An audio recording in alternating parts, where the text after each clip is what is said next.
Well, I was born and raised in Bull Heights, East Los Angeles. That's about like maybe 10 minutes east of downtown. It's all Latino. I grew up with my mother and my father and a brother and my sister, both older, and we lived in the projects of East Los Angeles.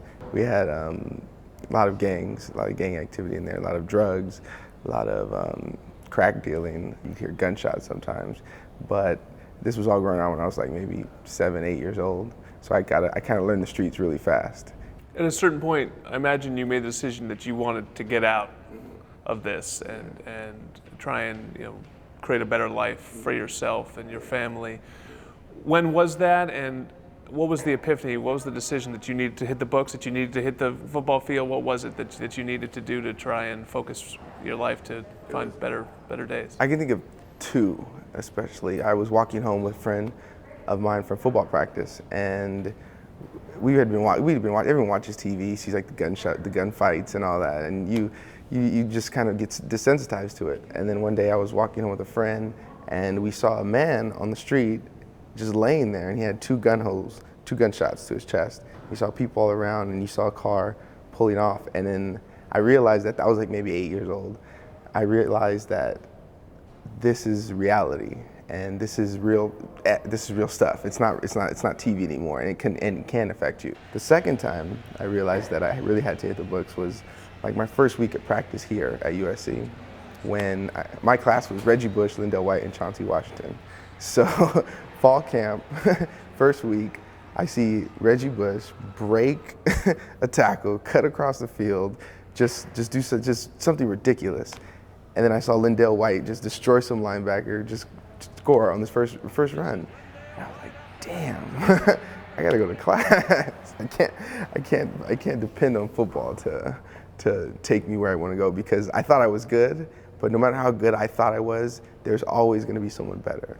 So I realized that I have to find a different way to make it. And on the field, maybe you didn't turn into Reggie Bush or Lindell White, but you carved out a niche for yourself at fullback, earned yourself a scholarship. Talk about that achievement and how much it meant to you. Oh, it was great. When I was playing high school football at Roosevelt High School, I didn't expect to go to play college football. There was 3 options at my high school: die, go to jail, or go to the military. And I was like, I really don't want to go to the military. And so I just started playing football as an outlet to get out of, sort of disassociate from the neighborhood I was in, to let my mind find something else to do. And as I started playing, I realized I was getting a lot of publicity from newspapers, from the media. My coach came and pulled me aside during, it was like lunch, and he said, Jody, they offered you a scholarship. And I was like, what the hell? I didn't even know really what a scholarship was. I was thinking I'm gonna end up in the military. But so he explained it to me, and Pete Carroll came to my high school, and I almost like fainted because this was like an impossible feat for me. I didn't expect it. What was the interest that then sparked you? I mean, you're not just a normal student now. You've taken that to the next level. So, where did you find that interest, and how did you cultivate that here at SC?